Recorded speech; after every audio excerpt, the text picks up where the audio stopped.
नमस्कार good morning everyone मो आर्य आज गुरुत्वपूर्ण खबर गुड़िक आपण मानक जनइबी न्यूज गुड़िक भल लगे निश्चित भाव गोटे लाइक करी चैनल को सब्सक्राइब करदे। तो चलतु आज गुरुत्वपूर्ण खबर गुड़िक नजर पकईबा। तेबे पीएम आवास घर योजना को नहीं आसला बड़ खबर 22 लाख लोकंकु मिलिबो मागणा पक्का घर। तेबे प्रधानमंत्री आवास योजना को नहीं बड़ खबर सामना को आसी। ओडिशा रे बीजेपी सरकार आसिबा पर नुआ नुआ योजना लागू करा जाई अछि। एबे पीएम आवास घर योजना रे अनेक किछि कहल करिसेंती राज्य सरकार। ओडिशा रे प्रधानमंत्री आवास योजना को नहीं राज्य सरकारक बड़ घोषणा करा जाई अछि। आरंभ हेबो सर्वे कार्य।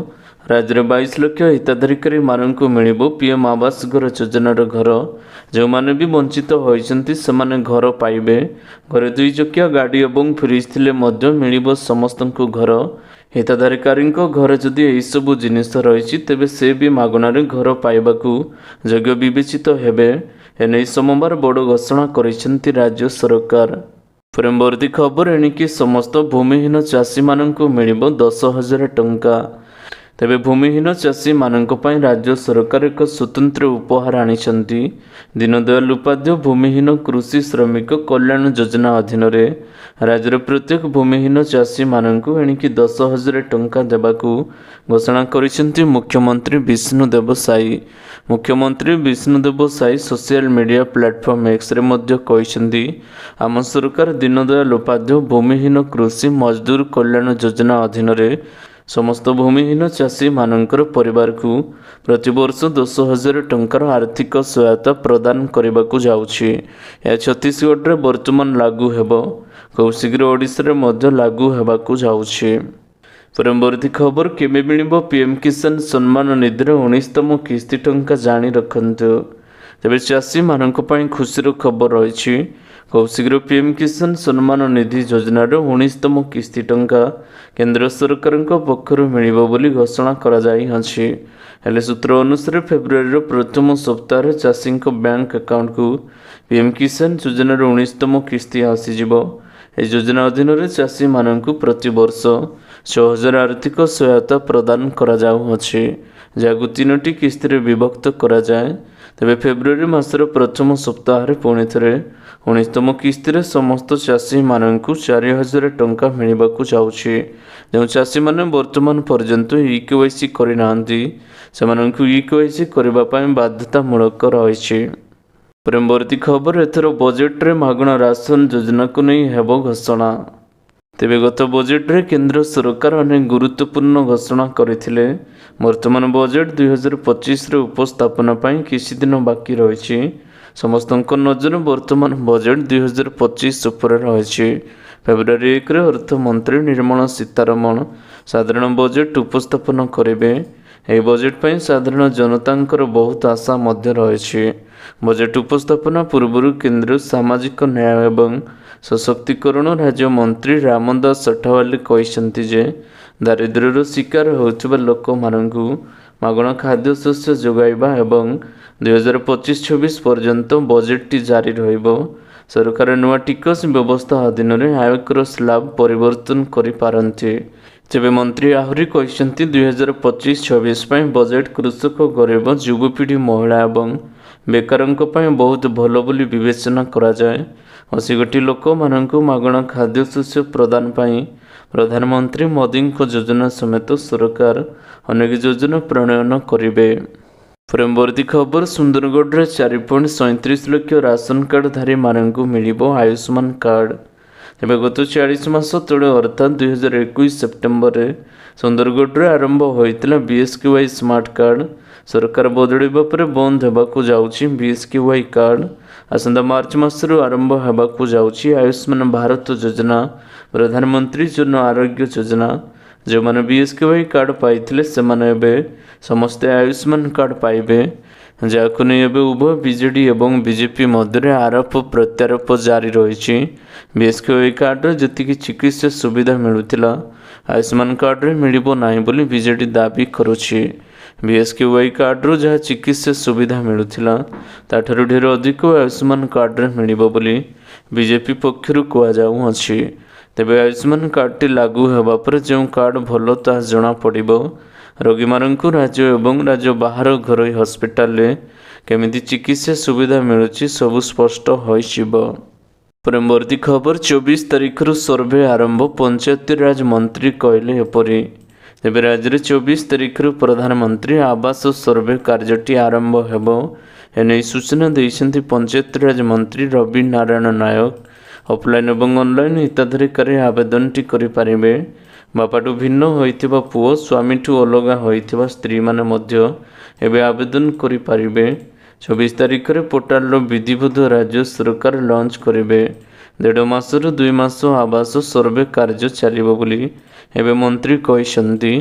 ଆବାସ ସଂଖ୍ୟା 2ରୁ 3 କୋଟି ଟଙ୍କାକୁ ବଢ଼ିଯାଇଅଛି। ଓଡ଼ିଶାକୁ ଅଧିକ ମିଳିବା ଆଶା ରଖାଯାଇଛି। ପୂର୍ବରୁ ଆବେଦନ କରି ଅପେକ୍ଷାରେ ଥିବା ଲୋକ ବି ଏବେ ନୂଆ ଆବେଦନ କରିପାରିବେ। ପରବର୍ତ୍ତୀ ଖବର, ରାଜ୍ୟରେ କମିଯିବ ଶୀତ, ଏହିସବୁ ଜିଲ୍ଲାକୁ ସତର୍କ ସୂଚନା ଜାରି। ତେବେ ଆଜିଠାରୁ ରାଜ୍ୟର ତାପମାତ୍ରା ବଢ଼ିବା ସହିତ ଶୀତର ପ୍ରକୋପଟି କମିଯିବ। ଏନେଇ ପୂର୍ବାନୁମାନଟି କରିଛି ଆଞ୍ଚଳିକ ପାଣିପାଗ ବିଭାଗ। ପଶ୍ଚିମା ଝଡ଼ ପ୍ରଭାବରେ ରାଜ୍ୟରେ ଶୀତ କମିବା ନେଇ ସମ୍ଭାବନା ରହିଛି। ଆସନ୍ତା 22 ଏବଂ 23 ତାରିଖରେ ବଙ୍ଗୋପସାଗରରେ ଗୁରୁଚାପ ବଳୟ ସୃଷ୍ଟି ହେବାର ସମ୍ଭାବନା ରହିଛି। ଏଥିପାଇଁ ଉଷ୍ମ ଜଳୀୟ ବାଷ୍ପପୂର୍ଣ୍ଣ ବାୟୁ ପ୍ରବେଶ କରିବାରୁ ରାତିର ତାପମାତ୍ରା ବଢ଼ିଯିବ ବୋଲି ଜଣାପଡ଼ିଅଛି। ପରବର୍ତ୍ତୀ ଖବର, ଏଣିକି ପ୍ରଥମ ଶ୍ରେଣୀରେ ନାମ ଲେଖାଇବା ପାଇଁ 6 ବର୍ଷ ବୟସ ହେବା ଜରୁରୀ। ତେବେ ପିଲାମାନଙ୍କୁ 6 ବର୍ଷ ବୟସ ହୋଇନଥିଲେ ଏଣିକି ପ୍ରଥମ ଶ୍ରେଣୀରେ ନାମ ଲେଖାଇବାକୁ ଅନୁମତି ମିଳିବ ନାହିଁ। ଆସନ୍ତା ଶିକ୍ଷାବର୍ଷ 2025-26 ମସିହାରୁ ରାଜ୍ୟରେ ଏହି ନୂଆ ନିୟମଟି ଲାଗୁ କରାଯିବ।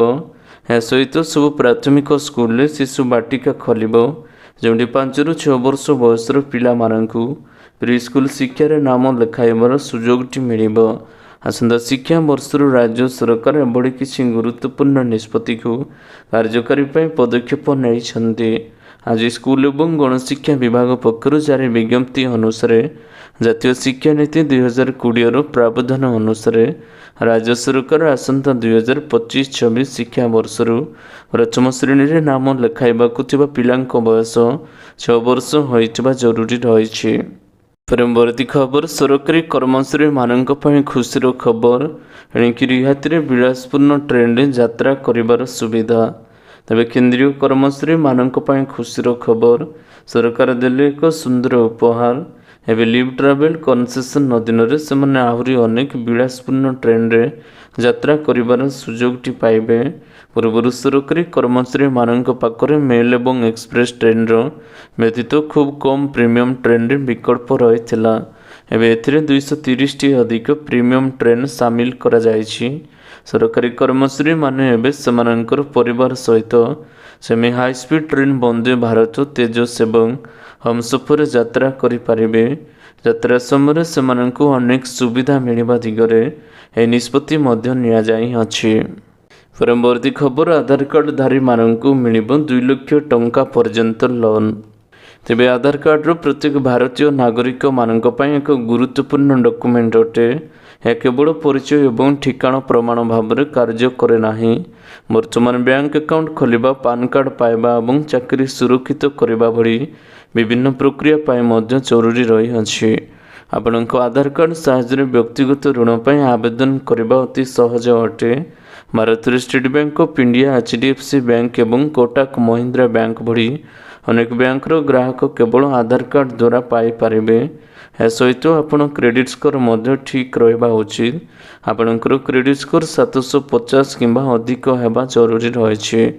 ଆଧାର କାର୍ଡ ସହିତ ଆପଣ ବିଭିନ୍ନ ପ୍ରକାରର ପର୍ସନାଲ ଲୋନ୍ ପାଇଁ ଆବେଦନ କରିପାରିବେ। ବର୍ତ୍ତମାନ 2 ଲକ୍ଷ ଟଙ୍କା ପର୍ଯ୍ୟନ୍ତ ଋଣ ପାଇଁ ଆବେଦନ ପ୍ରକ୍ରିୟା ସରଳ ଏବଂ ସର୍ବନିମ୍ନ କାଗଜପତ୍ର ଆବଶ୍ୟକତା ହେବ। ପରବର୍ତ୍ତୀ ଖବର, ନୂଆ ତେଲ ମୂଲ୍ୟ ଜାରି। କେତେ କମିଲା, କେତେ ବଢ଼ିଲା ପେଟ୍ରୋଲ ଏବଂ ଡିଜେଲର ମୂଲ୍ୟ ଜାଣି ରଖନ୍ତୁ। ତେବେ ସବୁଦିନ ପରେ ଆଜି ବି ପେଟ୍ରୋଲ ଏବଂ ଡିଜେଲ ଦରରେ କିଛିଟା ପରିବର୍ତ୍ତନ ହୋଇଛି। ତେବେ ଆଜିର ଦାମ ବିଷୟରେ ଜାଣିବା ପୂର୍ବରୁ ଆପଣଙ୍କୁ କହି ରଖିବାକୁ ଚାହିଁବୁ ଯେ ପ୍ରତିଦିନ ଆପଣ ଆମର ଏହି ପାଠ୍ୟକ୍ରମରେ ପେଟ୍ରୋଲ ଏବଂ ଡିଜେଲର ଦରର ତାଜା ଅପଡେଟ୍ ପ୍ରଥମେ ପାଇପାରିବୁ।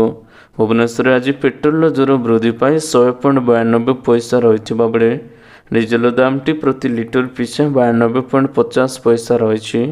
ସେହିପରି ଦେଶର ପ୍ରମୁଖ ସହରରେ ମଧ୍ୟ ପେଟ୍ରୋଲ ଏବଂ ଡିଜେଲର ଦରଟି अपरिवर्तित रही।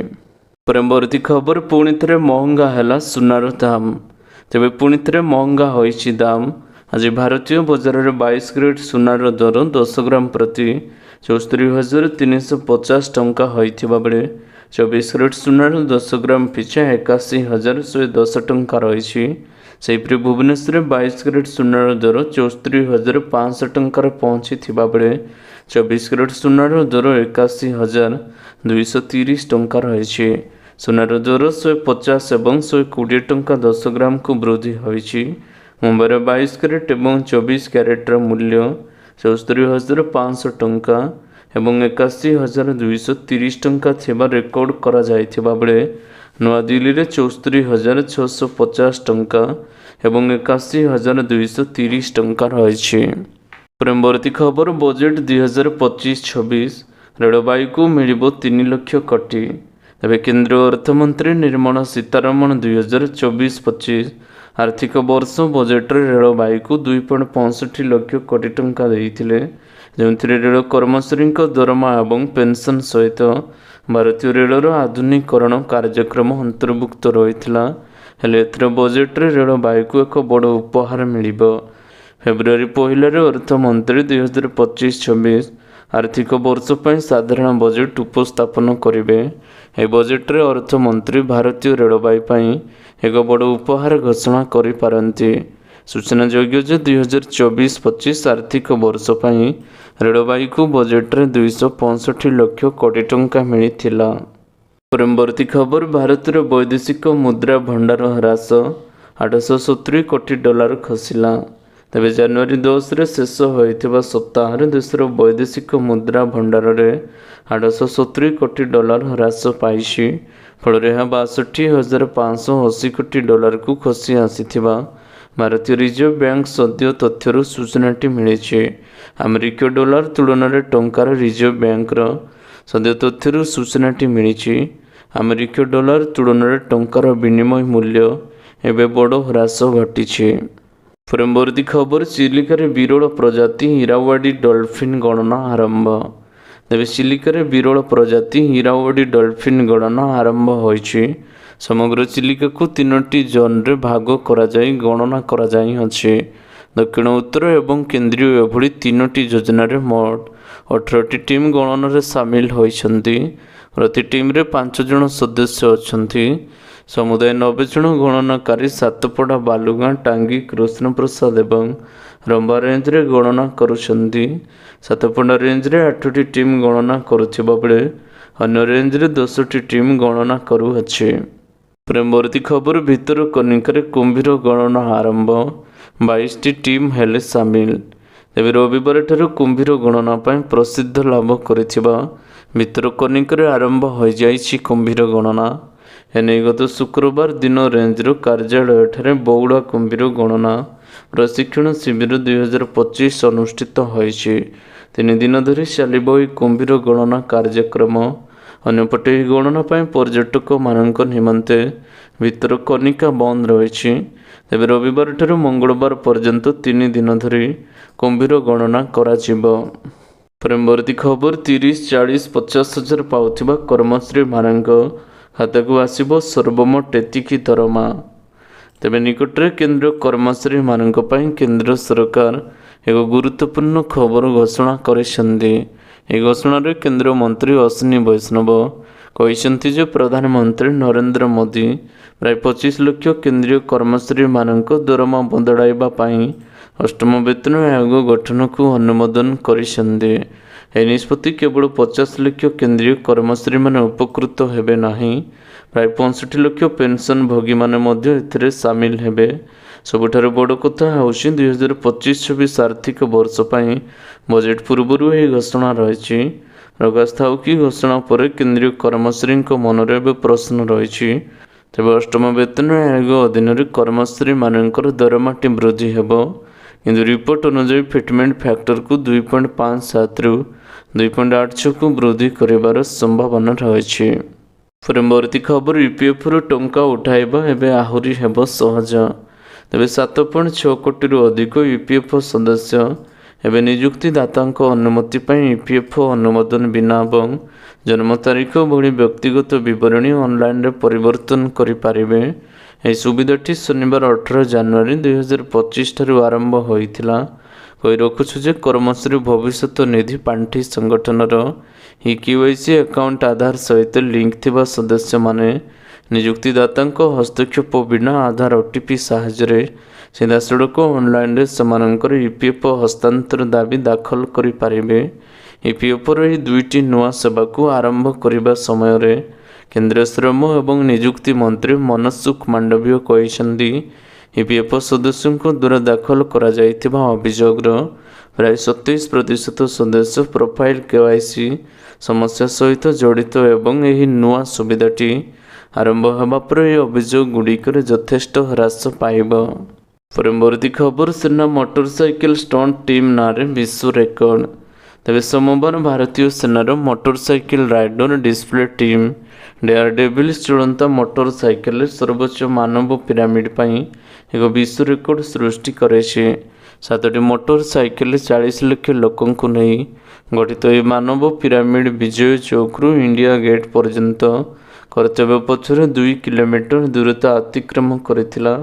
ଡେୟାରଡେଭିଲ୍ସ ନାମରେ ଜଣାଶୁଣା ମୋଟରସାଇକେଲ ରାଇଡର ଡିସ୍ପ୍ଲେ ଦୌଡ଼ ଭାରତୀୟ ସେନାର କର୍ପସ ଅଫ୍ ସିଗ୍ନାଲର ଏହା ଏକ ଶାଖା। ଏହି ଦଳର ଏକ ଲମ୍ବା ଇତିହାସ ରହିଛି। ଏହି ଦଳ ବର୍ତ୍ତମାନ ସୁଦ୍ଧା Guinness book of world record, Asia book of records ଏବଂ ଲିମ୍ବା ବୁକ୍ ଅଫ୍ ରେକର୍ଡସକୁ ମିଶାଇ ମୋଟ 33ଟି ବିଶ୍ୱ ରେକର୍ଡ ହାସଲ କରିଛି। ତେବେ ଆଶା କରୁଛି ଆଜିର ଗୁରୁତ୍ୱପୂର୍ଣ୍ଣ ଖବର ଗୁଡ଼ିକ ଆପଣମାନଙ୍କୁ ନିଶ୍ଚିତ ଭାବରେ ଭଲ ଲାଗିଥିବ। ଯଦି ଭଲ ଲାଗିଥାଏ ଭିଡ଼ିଓକୁ ଗୋଟେ ଲାଇକ୍ କରନ୍ତୁ ଏବଂ ଚ୍ୟାନେଲକୁ ସବସ୍କ୍ରାଇବ୍ କରିବା ପାଇଁ ବିଲକୁଲ ବି ଭୁଲନ୍ତୁ ନାହିଁ। ଆପଣଙ୍କ ଭଲ ପାଇବା ସ୍ୱରୂପ ଭିଡ଼ିଓକୁ ସେୟାର କରିଦେବେ। ପୁଣି ଦେଖା ହେବ ଲାଟେଷ୍ଟ ଅପଡେଟ୍ରେ। ସେତେବେଳେ ପର୍ଯ୍ୟନ୍ତ ବିଦାୟ ନେଉଛି। Vande Mataram, take care, bye bye.